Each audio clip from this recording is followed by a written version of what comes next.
Thank you. My talk today is superheroes and the life lessons they teach us, and part of my mission is that I think that scientific psychology, we know a lot of fun facts to know and tell that can, more importantly, improve people's lives if only they knew, and even if they knew, the important thing is that they remember.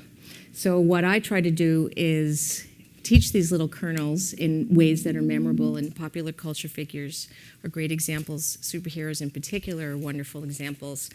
Let me tell you a little bit about how I got started on this venture, in this trajectory, if you will. I have 3 sons, and when the oldest 2 were in preschool, they came home talking about the X-Men. So I read comics as a kid, mostly DC, I have to admit. And the X-Men was after my time as a kid. And so they were coming home wanting to know about X-Men, or wanting to watch Saturday morning cartoons and talking about X-Men. And so I bought some X-Men cartoons, comic books and videos.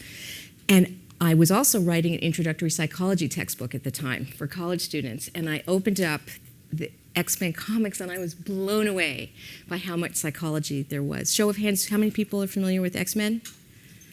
Okay, good.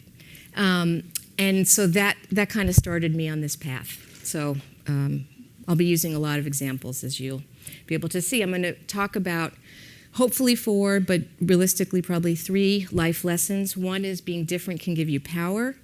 Another is adversity can be overcome. And the costume counts. My mother was right.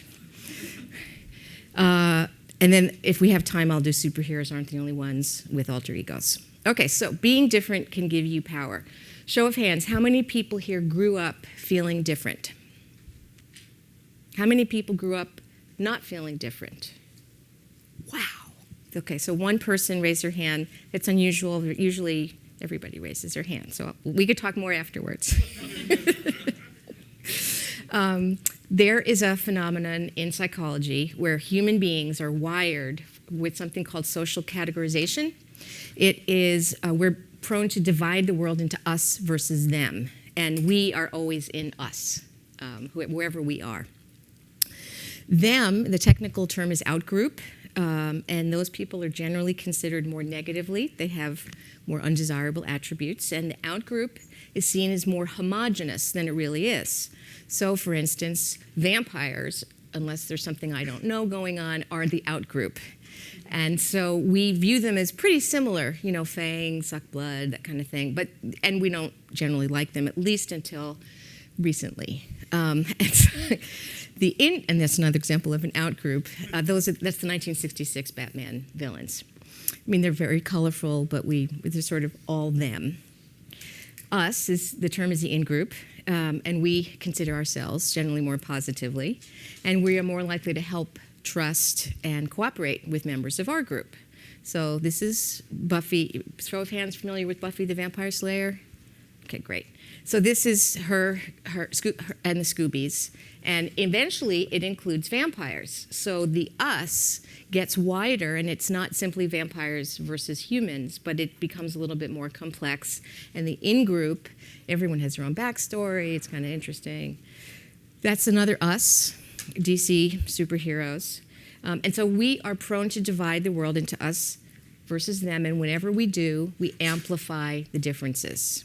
Blue eyes versus brown eyes. I don't know how many, when elementary school, there was this program going on for kids. Now, being different can refer to a variety of different qualities. You can be physically different, like Nightcrawler, who is blue and has a tail and can teleport. This is a version of the Batgirl character, Barbara Gordon, where her back is broken by the Joker, and so she's in a wheelchair. You can be psychologically different. These are 5 different psychological dimensions of personality. And so people fall, on each of the 5 lines, they'll have a point on which they fall on those dimensions, and your profile will be unique because, really the points are infinite on the continuum. And so you are different. People at the extremes are quite different, but everyone is different psychologically from someone else. You can be different by virtue of having an unusual personal history. For instance, Bruce Wayne witnessed his parents' death. Hopefully that is unusual, but unfortunately he's not the only one who's experienced that. So there are a lot of different ways to be and feel different within a given social context, and I'm going to come back to the importance of social context. So this is normal curve, the bell curve. People are undoubtedly familiar with it. And we typically think of being different as being in the yellow parts, or maybe part of the red, the reddish pink parts. And psychologically, depends on what you're talking about, whether we're being different is restricted to the tails. Basically, because of the social categorization us versus them phenomenon, whenever you're feeling different about something, it puts you at risk to feel part of the out group when you're out in the larger world. So you could be in the blue normal curve, the biggest part, the most frequent part of the bell curve, but if you're with people who are in either of the yellow parts, you will feel different, even though statistically you're not, but that won't matter. Your psychological experience of being different is totally based on your context, your social context. So if you were really smart, for instance, and didn't have a magnet class or a magnet school, and you were with other kids who weren't as smart or gifted in a particular way, you would feel different. But if you had gone to a magnet school with other people like you wouldn't feel different. Everybody with me on that? Okay, how many people here went to some kind of special school, magnet school? Okay, interesting, okay. So this is the Thing from the Fantastic Four, and he is walking through a glass doorway which breaks because he's too big for it. And he says, why must they build doorways so narrow? And the point here is simply that, again, when he's out in the social world of everybody else, all the people in the blue part of the normal curve, he feels really different, which isn't as noticeable depending on his social context. So being different usually means being part of an out group unless you're fortunate to be in a place where there are lots of other different people like you. So it's a little bit of a problem to be different, and you may have experienced this. There's this tension between wanting to either be or appear normal, to fit in, to be like everybody else in your social context, versus accepting yourself as you are, because if you want to be or appear normal, there's a part where you don't like yourself, which is an uncomfortable way to be. So I'm going to show you some little clips from X-Men First Class, which is the prequel to X-Men. It's the film in which they kind of start to realize they have powers and find each other and feel a sense of belonging. Show of hands, how many people have seen X-Men First Class? Okay, cool. No idea what I'd give to feel normal. So the guy on the right becomes the character Beast. He so desperately wants to feel normal that he injects him, he basically tries out a serum on himself and ends up becoming even more mutated. You want society to accept you, but you can't even accept yourself. Should we have to hide? Should we have to hide who we are? So that's one. The people are struggling with this issue about being different. This is a clip from The Incredibles. Show of hands, how many people have seen The Incredibles? Okay, so it's a grown-up cartoon film. Kids think they understand it, but they don't. It's really for adults, and it's a family. The superheroes have kind of gone underground because there was a lot of bad press and stuff. So they are trying to be normal, appear like everyone else. The older daughter has a power where she can become invisible, and the younger son, Dash, so her name is Violet, and the younger son, Dash, is kind of like the Flash. He can be really fast. Okay. Normal? What do you know about normal? How did anyone in this family know about normal? Now, wait a minute, young We lady. act normal, Mom. I want to be normal. The only normal one is Jack, and he's not. And he's a baby. Okay. And then we have Dash. I go up for sports. Honey, you know why we can't do that. But I promise I'll slow up. I'll only be the best by a tiny bit. You always say, do your best, but you don't really mean it. Why can't I do the best that I can do? So it's the other side. So in the family, they're playing out both sides of this dilemma. So people in real life and superheroes find different solutions to this. Show of hands, how many people have seen the TV show Heroes? Okay, first season was great. but it was really hard to know where to go with it. There is a character, so in the TV show, it's sort of like X-Men, that people have powers that they develop. It's sort of a mysterious process. And one of them can talk to electronic devices or electrical devices, and he doesn't really spread the word around because people would think he was really weird. So this is a cartoon version. He says, but I keep that a secret. You never know how some people react to secrets. So he hides it. The solution is to sort of pass, if you will. This is Mystique, who is in her natural state blue. She also decides to, her dilemma is to pass or not pass. In the beginning, she passes. Another solution is to pretend that your differences are flukes. This is an early Superboy cartoon when he lifts a car to save someone, and his friends see and they're wowed, and he says, I guess something happened just for a minute to give me super strength, right? So he's just, and people do actually exhibit super strength when there are emergencies like this. So, okay. Another solution, which is the one that I advocate, is to accept and, if possible, enjoy being different. And that when you're by yourself or with family and friends who are supportive, being different can be a positive force. So this is Superboy being alone and having fun, just exploring his powers, leaping tall barns in a single bound.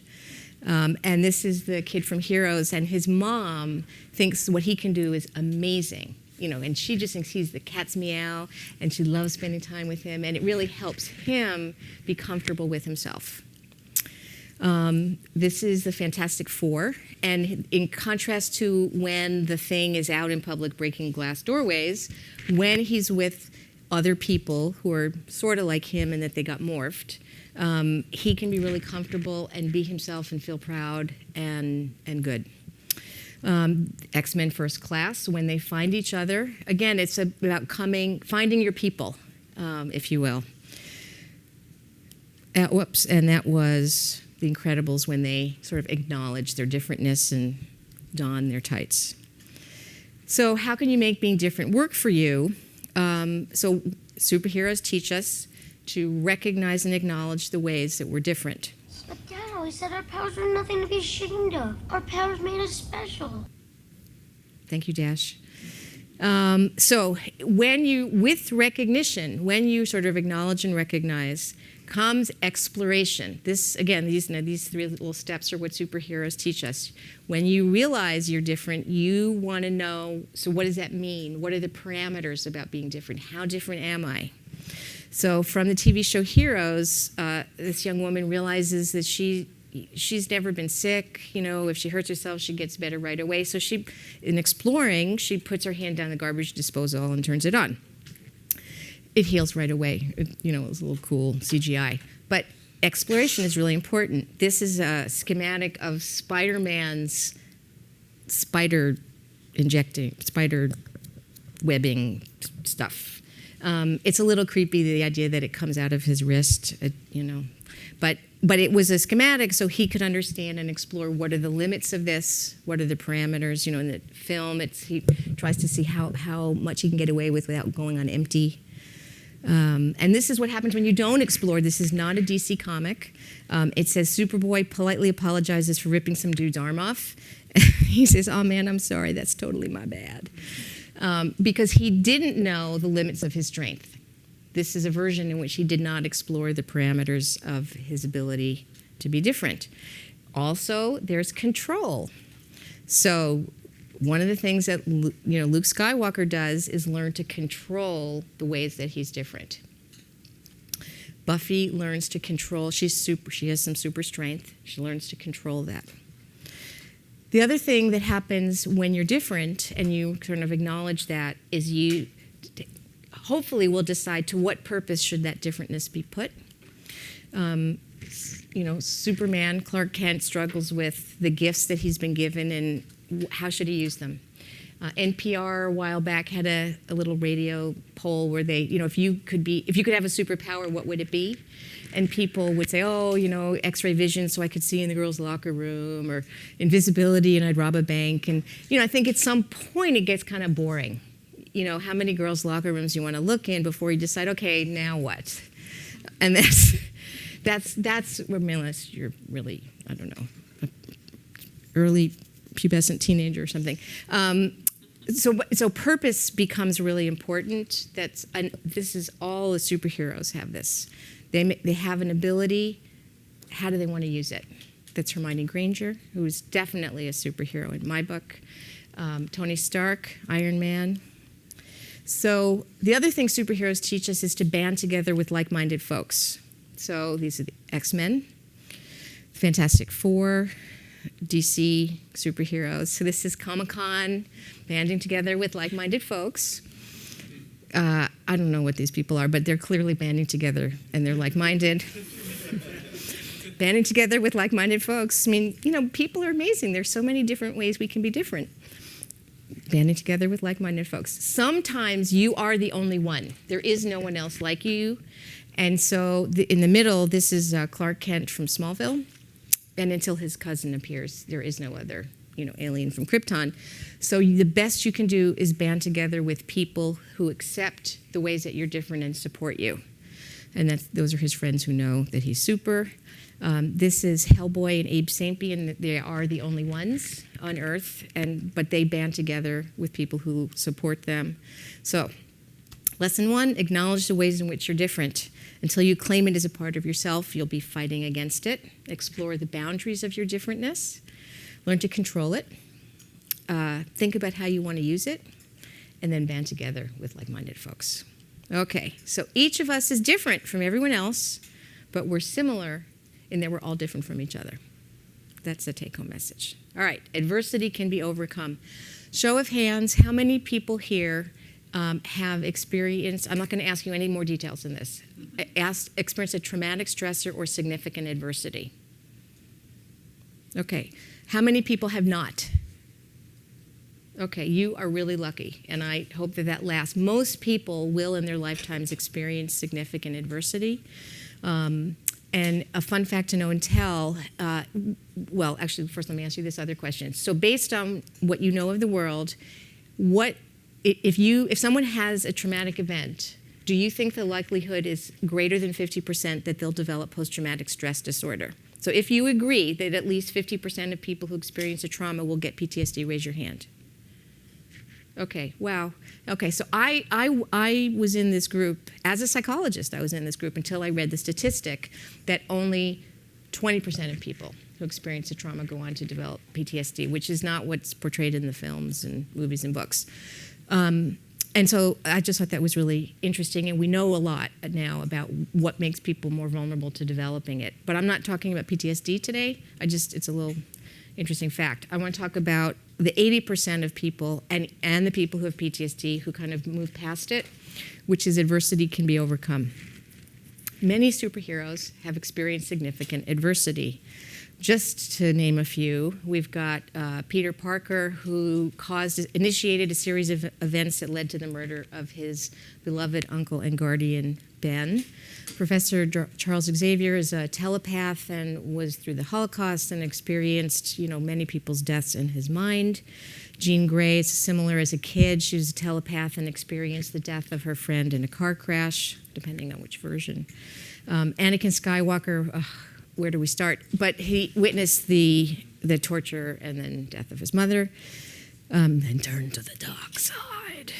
Many of us, as I said, have experienced some kind of traumatic stressor or significant adversity. How are we doing on time? Okay.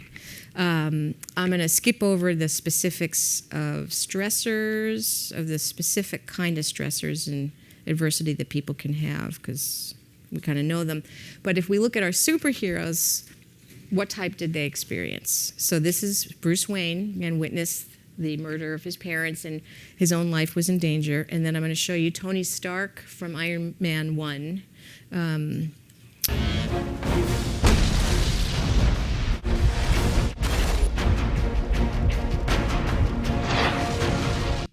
And for those of you in the know, in the film, in contrast to the comics, this was intended. He was the target versus him being an accidental target in the comics, so which actually makes the story, I think, a bit richer.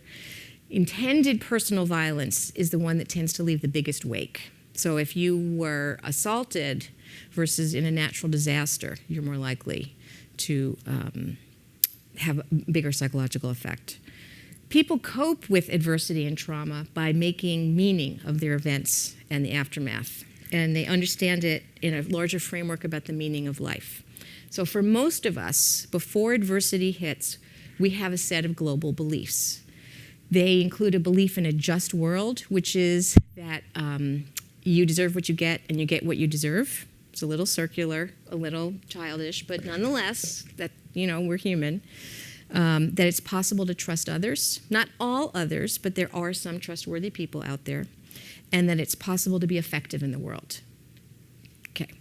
These beliefs drive our global goals. That's whatever we're striving toward, we're striving because we believe that if we work hard, we'll have an effect, that if we work at a relationship, inherently the person will be trustworthy. We should try to find, friends and an intimate partner, and that we deserve, if we do good, we should get good, or belief in a just world. And then the beliefs and the goals give us a sense that life has purpose, we're moving forward, we have meaning. Unfortunately, when you experience significant adversity or a trauma, you say, why did this happen? Or if a loved one experienced it, why did it happen to them? Because it really challenges a belief in a just world. If I'm a basically good person and something bad happens to me, doesn't mean I deserved it, because if I get what I deserve and I deserve what I get. So it challenges the beliefs. Oh, whoops, wrong button. So again, it challenges a belief in a just world. If the trauma or adversity involved another person who was untrustworthy that we trusted, it calls into question our ability to evaluate people and decide who is trustworthy and who isn't, and that's pretty scary. And if we weren't able to protect ourselves or the other person that we care about, then how can we be effective in the world, right? Because that's really the most important thing, is to really protect yourself or other people. And these are pretty grim existential questions that people ask themselves after adversity or a trauma. So you question your global beliefs, which causes you to question your goals, because why am I working so hard, right? If I don't get what I deserve, if I can't be effective, what's the point? And in fact, life can feel meaning and purposeless. So there's a natural process. People work through this. Human beings are absolutely amazing. And part of how we work through it and the process of working through it is to develop a fuller understanding of why the negative events happened, thinking through the implications, which may be changing the idea that you don't get what you deserve, life isn't fair, discovering possible silver linings, recognizing that other people are often worse off, and putting the events in a broader context. So with resolution, people get a heightened sense of self where they're aware of their vulnerability, they appreciate life more, and Nietzsche was right, sense of being stronger for having survived. They have an increased connection to other people. They're more expressive emotionally, more disclosing about what happened to them, and in general, and increased empathy for others. And they have an altered philosophy of life. And this is, I think, where superheroes model for us. And they're more spiritual. They live life more fully, but they're also social activists. So I'm going to go through the story of Batman. Does anyone here not know Batman's origin story? Great. Really quick, bottom panels, his parents get killed. This is the original 1939 comic, by the way. It was his backstory developed in the 6th Batman comic. Bruce Wayne is incredibly precocious in so many ways, and so the important panel is the last one, which is days later, a curious and strange scene takes place. For most people, this is not days. This may not even be weeks or months, but because he's Bruce Wayne, it happens in days. And I swear by the spirit of my parents to avenge their deaths by spending the rest of my life warring on all criminals. Okay? So he has gone through all of this resolution process within a few days of this terrible thing happened to me. It causes me to challenge my beliefs and goals, and I now have a new goal. And it makes my life feel meaningful. He then proceeds to dedicate the next decade or so of his life to not just becoming a scientist detective, but also being at the peak of physical shape. Is it fiction? So obviously, there's not a, there's no one who's really wealthy who has all these gadgets who's going around. There are real life superheroes in New York, but I don't think any of them are like Bruce Wayne. Psychologically, show of hands, how many people think it's fiction? Doesn't really ring true. I've already got, okay, no, it's not. Okay, so I don't know how many of you people remember Adam Walsh was a young kid who was kidnapped in the 80s and then later found murdered. His parents started the Adam Walsh Foundation to help families of missing kids. His dad, David Walsh, went on to be on America's Most Wanted. So these are all variants of the psychologically true story of Batman. So David Walsh dedicated the rest of his life to helping prevent what happened to him, to his son, and after the fact, helping people if it did happen. Jill Marcuson was a mortgage broker, and in 2008 she lost her job and almost lost her home. And her community pitched in to help her make her mortgage so she didn't lose her home. And when she got back on her feet, she started Project Flip Mode to help other people who were in danger of losing their homes. Willie Middlefield, his brother had needed a new kidney, and minorities tend not to donate organs at the same rate as do whites, and so unfortunately it didn't work in time, but he developed the minority organ donation education program to encourage minority organ donation. Christy Nicholson, her husband was killed in a shootout with someone. She every year does a huge blood drive that has saved hundreds of lives. These are all real stories. I mean, it's easy to find these. I mean, it's totally easy. They're all over. And these are the sort of the true Batman stories. So the writers of Batman, Bob Kane and Bill Finger, really found something that was true, and they translated it into a superhero form. But what they created was real, psychologically. Unfortunately, there's another way to resolve this discrepancy, and that's to become cynical and bitter. And this is true, and we unfortunately see this in real life. You have people who develop global beliefs that they're cynical, they're greedy, and they're hedonistic, and they say, hey, life is short. I want to get mine while I can. We see this on Wall Street. We see it in companies. We see it in relationships. And we see it in our villains. So Magneto came through the other side of the Holocaust and, had a very different philosophy than Professor X. The Joker, whatever his backstory is, and we will never know the truth, he certainly came out the other side with a sense of, hey, live for today, see how much sick fun you can have. And Two-Face, same thing. Life is capricious. Things are taken away from me. I'm going to get mine. So, be a superhero, develop new global beliefs, new global goals, new meaning and purpose. Okay, the costume counts. Okay, I don't know about you, but when I was a kid, my mother, going shopping for clothes was exquisite torture. Because I wanted to dress how I wanted to dress, and she would say, no, it's really important to make an impression, and it was just, to this day, I will not go shopping with anyone for clothes. But, it had an impact on me. Her words resonated in my head, and for many, many years, I didn't believe her. And then I became a psychologist, and it was really hard to admit that she was right. What you wear affects you and other people and the way they respond to you, and I'm going to walk you through a little bit about the science about this and what we learn from superheroes. Choose wisely. I did not take her advice for a very long time. So that's a costume. These are all costumes. Costumes are not just for superheroes or Halloween. We live in New York, you know this. Costumes are kind of everywhere. This is a costume. Costumes, certainly, costume. So a costume communicates something about ourselves, right? What we wear. It is a costume. We're all wearing costumes. I'm wearing a costume. You're wearing a costume. So our dress communicates a public self. So this is Britney Spears in her public costume, such as it is. There's also what we want to communicate about our private selves, and that's her private self. How we dress also communicates some aspect of a role that we're playing. And so we role play with costumes. In our daily wear, Okay, we're wearing, again, it's a costume. We're communicating something about ourselves. In our evening or weekend wear, we're communicating something about ourselves. And at special events, we're communicating something about ourselves. So at weddings, at live action role plays, we are communicating something about ourselves. Superheroes are communicating something about themselves when they wear their costume. We also communicate something about ourselves and our costume electronically with our profiles and blogs, with our avatars, for those who have an avatar. And when we don these costumes, we're also communicating how we want to influence how other people view us and treat us.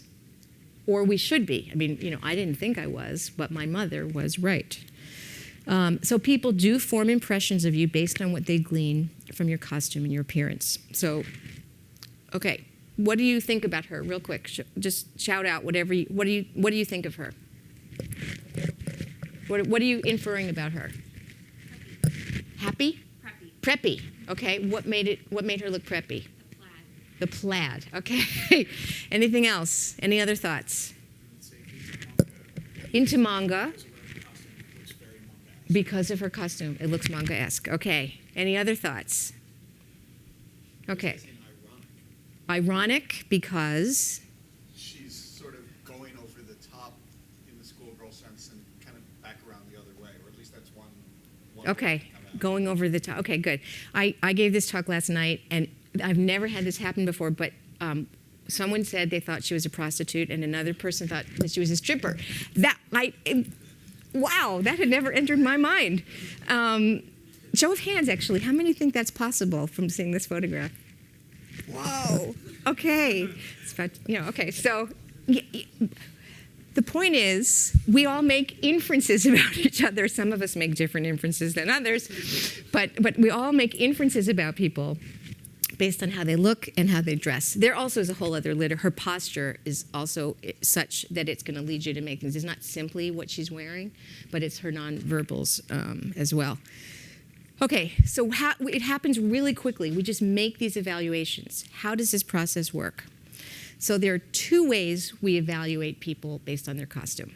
One is a controlled, deliberate, and effortful process, and we use it less frequently, and I'm going to show you why. Show of hands, how many people have seen Men in Black? Okay. For those of you who haven't, in this scene that I'm going to show you, Will Smith plays a New York cop who doesn't always kind of play by the rules. He's really good, but he's fast and loose. And he was invited to apply for a job that was an elite job, but he had no idea what it was. And he took all these paper and pencil tests in a room with people, high-ranking generals from the military. And all of that group that are in the room applying for this job and filling out forms are now invited into a room where they're going to be given a gun, and they're going to be asked to shoot fake people, not real, little cardboard kinds of things. Okay, so let's watch this.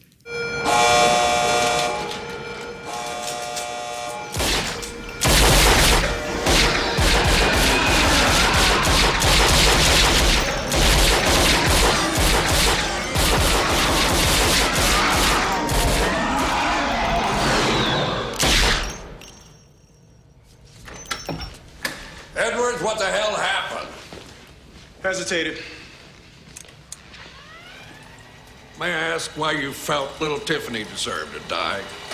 Well, she was the only one that actually seemed dangerous at the time, sir. How'd you come to that conclusion? Well, first I was going to pop this guy hanging from the street light, and then I realized, he's just working out. And how would I feel if somebody come running in the gym, bust me in my ass while I'm on a treadmill? Then I saw this snarling beast guy, and I noticed he had a tissue in his hand. I realized, he's not snarling. He's sneezing.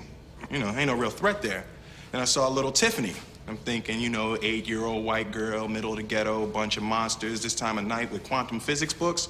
She about to start some shit, Zed. She's about 8 years old. Those books are way too advanced for her. If you ask me, I'd say she's up to something. And to be honest, I'd appreciate it if you eased up off my back about it.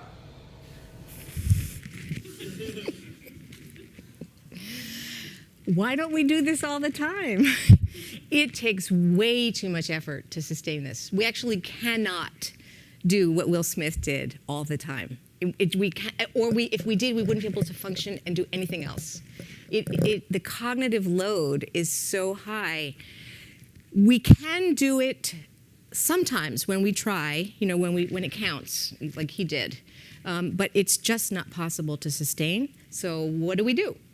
Instead, we use what's called automatic processing, and we take minimal information and we classify people according to the traits that we infer about them. So like the woman in the plaid skirt, we're going to just see plaid skirt, weird shirt, pigeon-toed, and then if whatever you think, stripper, ironic, whatever your own personal tastes are. So we do this, again, through social categorization, the us versus them thing. So we look at what they're wearing, and we say, oh, that's like us, that's like them, which them, which us, right? And then we just assume it. So there's a cognitive bias that we know about in psychology called the halo effect, which is if an individual has an important attribute in one situation or context, we infer that this individual has additional related attributes. So, villain or hero? Hero. Okay, why? The hair?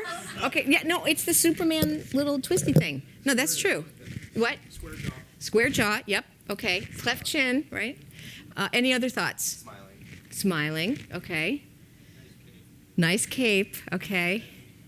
Common pose, too. Common pose, okay. So, but all of this happened instantly. Before I even asked you a question about it, once you saw it, you made all of these assumptions. So you looked at the cleft chin and you inferred other qualities about it. So in real life, we have examples of this in our daily life. These are well-founded, well-researched things. So we think that good-looking people are kinder, which it's not. I mean, it's not true. I mean, they may, a given person may or may not be, but in general, good-looking people aren't kinder. And that we think well-groomed job applicants are more competent. Again, we don't. But again, we are making all of these assumptions because it helps us get by with less cognitive effort. Okay, so there's a flip side of this called the devil effect or the horn effect. And if someone has undesirable attributes, then we infer that the person has additional related negative attributes. So, hero or villain? Villain. Why? Say? Dark colors. Okay. Scowling, frown, yep. Small head compared to the body. Small head, right. He's looking down at us. He's looking down at us. Cool, okay. His arms are crossed. His arms are crossed. Okay, cool. Now, ironically, this stance is very close to the Superman stance, which is, it's legs spread, it's hands on hips. We have seen Superman in this pose. So it's not simply the pose. But you see how all of a sudden you saw this and you instantly made a decision, villain, right? The metallic part probably helped. I assume it's metallic, I'm not sure, but it's shiny like metal. And so we made all of these attributes. Okay, so I'm going to tell you about a study. Okay. People are already laughing. Okay, so there was a study that was done, and you as a participant were brought into the lab, and you were shown photographs of people. Some of them were wearing a plain T-shirt, and some of them were wearing what I'd call an alcohol T-shirt. It had, Jack Daniels or something on it. And the T-shirt, so in the photograph, in the lab, I had the same person. Sometimes it was plain, and I had photographs of it being plain, and I had photographs of it being alcohol. So it's not, the people are the same, right? It's just we have both conditions, if you will. But so you would see, you were asked to rate people, just like tell us what you think about this person. And some of those people were wearing a plain T-shirt, and some of them were wearing an alcohol T-shirt. Nothing else was different except the alcohol words, right? So what the participants said is that the people in the photographs who were wearing an alcohol T-shirt were rated as, long list, less honest, less independent, less responsible, less reliable, less religious, less likely to be on time, less likely to do well in school. They were more likely to smoke, be a party animal, drinker, swear, and be a risk taker. All of this inferred from alcohol words, okay? I think it's probably true, right? I mean, I should know better, but I would make the same assumptions. But, we don't know where the person got the T-shirt. It was a gift. It's just interesting how all of this negative stuff came out. So social categorization reduces the effort we have to expend, right? We don't have to think if the guy in the cape was a bad guy. We just immediately make these assumptions, but it makes us more likely to make biased judgments. So people categorize us based on how we dress, and then they treat us accordingly. My mother was right. Now, the interesting thing is that the way they treat us can elicit certain behaviors from us. And my mother didn't quite tell me this part, although I think she may have intuited it because she's a good lay psychologist. There was a study done. There's another study. You're brought into the lab. You are a woman, and you're told you're going to have a telephone conversation with another participant in the study. And so you go into this cubicle and you'll speak to him there. And whatever they told them, you'll talk about whatever. If you were a guy and you came into the lab, you were shown a photograph and you were told, this is the woman you're going to talk to. Come into this cubicle. Now, it turns out half the guys were shown a photograph of an attractive woman, and half the guys were shown a photograph of an unattractive woman. And these were objectively rated beforehand, whether people rated the photographs of who was attractive and who wasn't. These photographs had nothing to do with the actual woman in the cubicle waiting to talk to the guy. Okay? So, just again to reiterate the setup, they're told they're going to talk to a woman who's either attractive or unattractive. Okay? So that's the panel on the left. In the middle panel, they have their conversation. They're separately tape recorded. They leave the lab. They're done. In the lab, a rater who works for the professor is listening to the women's part of the conversation only. And they are rating her tone of voice for warmth and friendliness. That's their job. Okay? And then they rate them, and then they look back and see, did the guys think that these were attractive women or unattractive women? And it turns out that the women who were warmer and rated as warm and friendly were the women where the guy thought that she was going to be attractive. So what happened is the guy thinks, I'm going to talk to someone who's attractive, and he somehow interacts with her in a way that elicits this warmth and friendliness from her. And he didn't even see her. It was just on the phone, something in his tone of voice. And it was a lot of guys, it wasn't just one guy.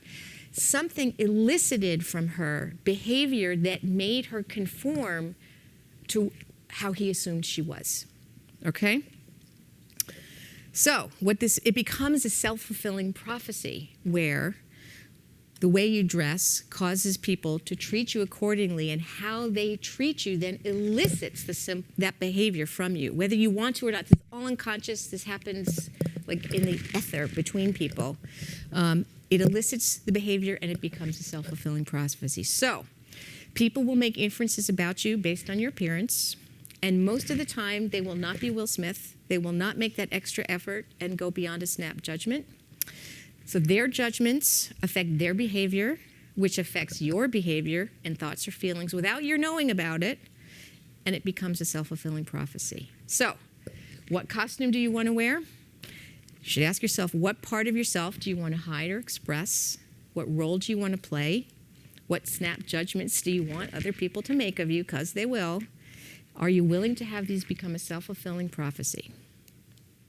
Okay, and I think I have time for questions, so I'll just skip over this lesson. Questions? Thoughts? Ideas? Yeah. So I actually have a question and a comment, so I'll start with the comment about the experiment with the Okay, shirts. 1 second.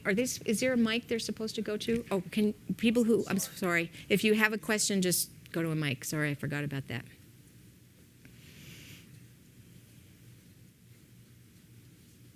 So the comment is about the experiment with the shirts with Jack Daniels. Yeah. So as you were describing that, I was thinking to myself, well, okay, but what, I'll just speak for myself, but I think this is fairly typical, is what happens is a lot of times with things like that is there's a thing that goes on in your mind where you say, not particularly about the Jack Daniels shirt, that's fairly innocuous, but somebody wears a particular shirt, and so immediately the place you go to is, well, you made a conscious choice to wear that shirt, right? So the wearer is trying to transmit something about themselves. Whether that's right or wrong doesn't matter, but that's sort of what goes on in your head as the observer is, well, you chose to wear that shirt, you're trying to send out some kind of signal. Right. Which could be totally wrong.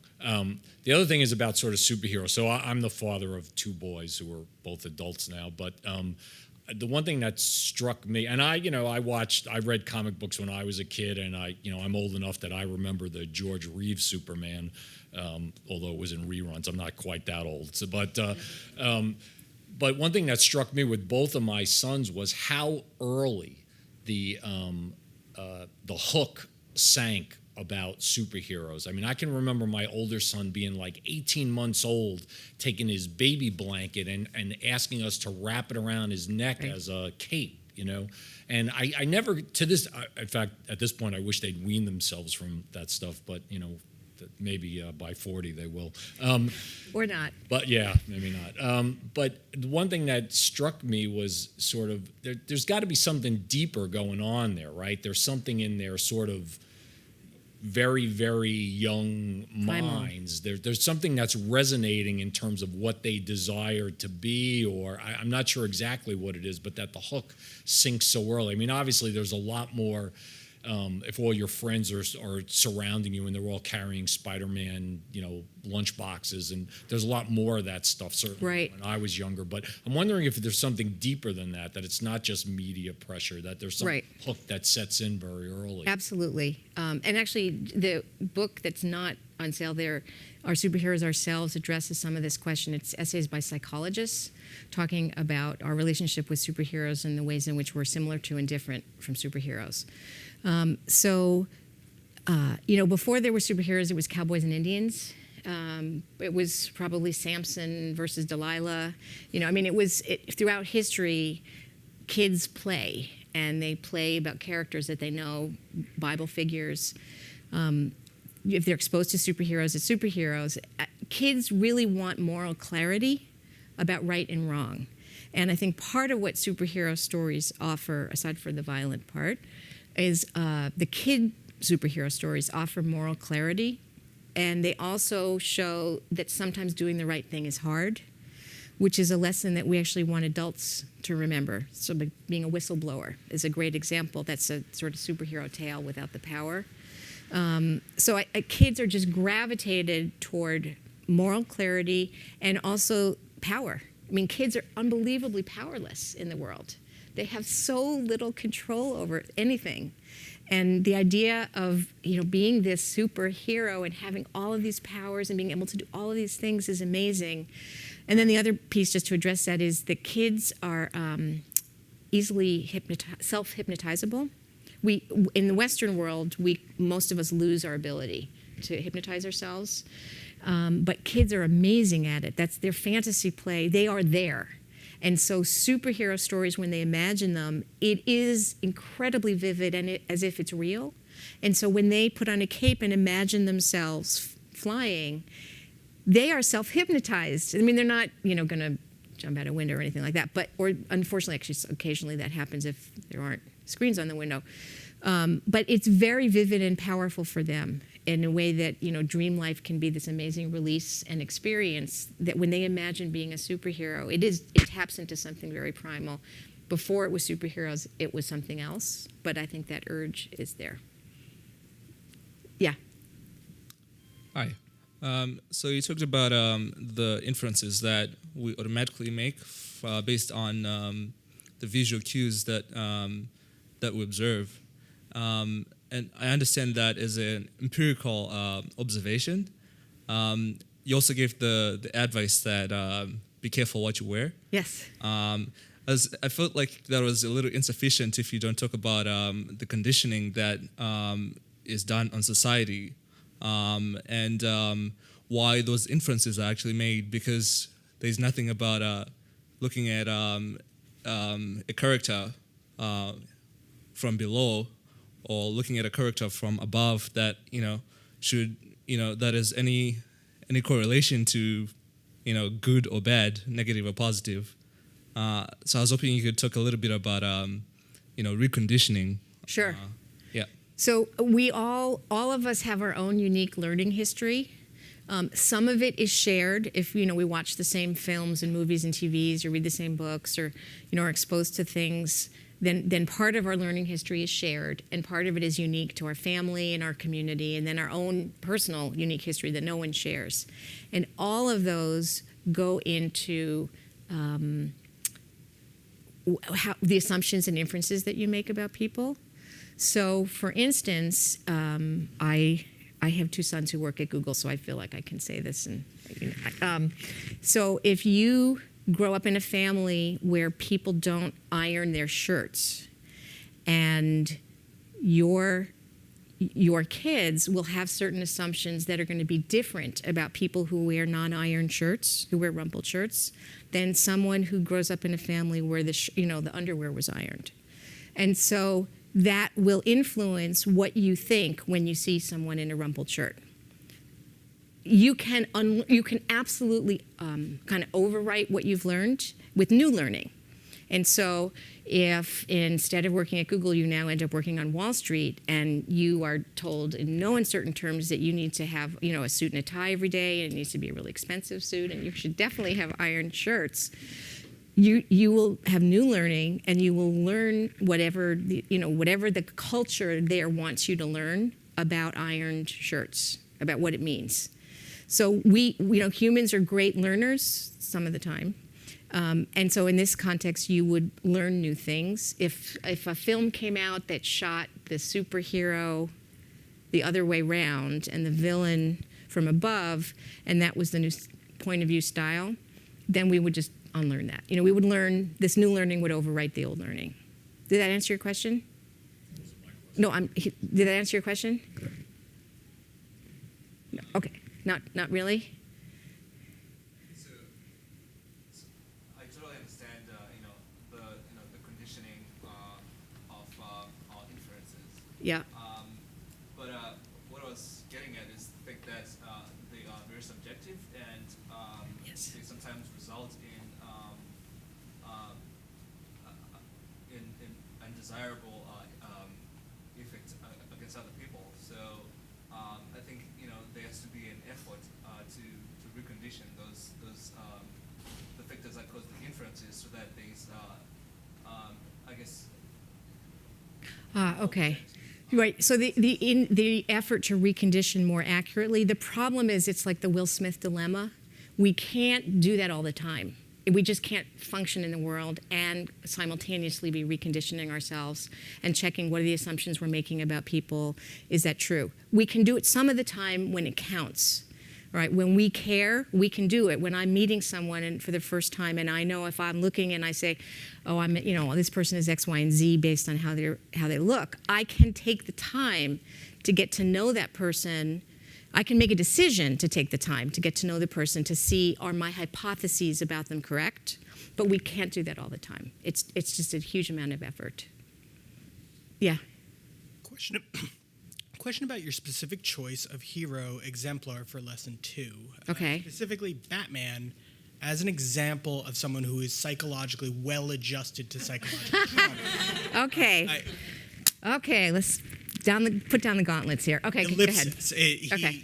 I think, especially in the post-Alan Moore, post-'80s comic hero era, we have started looking at superheroes who are simply not psychologically well put together. And Batman, the vigilante, who has serious issues in current generation, post-Rebirth DC Comics, why there are any number of people who are better put together. Even Cyclops has fewer issues than Batman, who is fundamentally a broken person. Okay, so I don't agree with you. Okay. I wrote a book called What's the Matter with Batman? and so I will send you a copy. Come afterwards, Sam. And I kind of go through the likely diagnoses for him. And part of where I come out is that everyone has issues. You cannot live in this world and not have issues. His issues are obvious. granted. But I don't think that he's really screwed up. I think that this is a man who is a serious guy, perhaps by temperament. We don't know. I mean, it's hard to say what he was like before. I mean, I think Batman Begins film is really interesting in how it portrayed him, how he was before. And that's really an interesting take. But he's a serious guy. I don't think being serious means you're screwed up. It just means you're serious. He has issues with relationships. Who doesn't? I mean, if we look at, put aside the 50% divorce rate, how many relationships don't work? You know, I mean, most relationships, intimate relationships we have in life don't work out. I'm not going to say he's screwed up for that reason. You know, then all of us would be screwed up. I mean, if you sort of go down the list of the ways, he's serious and he's a dedicated guy. It's like to say that Navy SEALs would be screwed up, you know, or thoracic surgeons who spend, you know, I don't know, 20 years in training and are on call all the time and often have difficult marriages and lives because they're on call all the time, and it's incredibly, you know, you have to have a certain personality to get to be a thoracic surgeon, to get to the end stage. You know, it's sort of an occupational hazard. You know, being a cop changes people. In any discipline, any occupation changes people in certain ways. So I would take issue with you about Batman. And I was intentional. Okay. but give me your address. I'll send you a copy of the book. Any other questions? No more people want to take on Batman? I'm ready. I'm prepared. Anything else? Oh, yeah. It's sort of a follow-up to the last question. Then where did the Dark Age come from? I mean, we had, in the 30s and the 40s, we had the Golden Age, which was these really naive characters in the 50s and the 60s. Well, in the 60s and 70s, they got a little more serious. And then with Watchmen and the Dark Knight Returns, all of a sudden they were all, if not broken, then a whole lot less pure and a whole lot harder to root for. Some of that, I think, just came from how the changes in how comic books got sold in the 1980s, but that was a long time ago. And we had a dark Superman movie this year, or so I've told. You know, where does the attraction with dark superheroes come from? I mean, light superheroes I understand, but okay, have we grown up, or? It is. I actually think part of it is that we have grown up. So those of us who read comics as kids or Saturday morning cartoons, we grew up, and those simple moral tales that appealed to us as kids do not appeal to us now. They were simplistic, and they don't. They are not consistent with our nuanced experience of the world, where morality is often relative, and it depends on the context. And so I think that Alan Moore sort of unleashed the pent-up desire for more sophisticated stories. And then I think that with that, we started wondering, so what would it be like to be a superhero? What would it be like to be Batman? Or Superman is actually a harder one, but what would it be like to live day in, day out as a superhero? And we want to see our characters suffer a little bit. So it gets darker because they get real. But why did our generation change? Because my mom bought Action #1 and regretted the rest of her life not keeping it. So she grew up on the really simplistic superheroes, and then she grew up. Did she just ignore all the comic book superheroes, or did something happen with this generation that wanted darker superheroes that didn't happen with the previous generation that was happy to have the more pure ones? I think two things happened. One is realism in general, correct? Psychological realism was just in all other genres, so why not? I mean, even in spaghetti westerns, it started happening. You know, Clint Eastwood became this, three-dimensional character in his films. So I think that it was just in the zeitgeist at the time. And I also think that for your mom, so she may have taken you, maybe you went with your mom to see the first Chris Reeves Spider-Man film, Superman film. Maybe it was a family affair. Maybe not. She watched Star Trek with me, which okay, she watched Star Trek, but almost superheroes. Right, but I think we also delayed having kids, And so we were happy to have adult-oriented superhero stories where when people had kids sooner, it was a family affair. Reading comics together, talking about and watching the TV shows. And so I think it was more private experience, and that's what was offered. And honestly, I think we just all became more psychologically sophisticated and wanted our heroes to be too. Okay, thank you. It's a great question, though.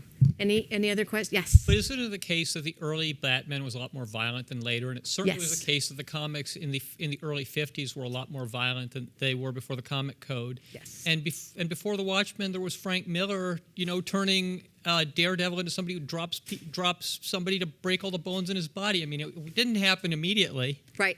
No, it's every decade is a little bit different, and there's a history. The pendulum swings to and from, and Batman. The original Batman was really dark, and so many people view the Christopher Nolan films as a return to his roots.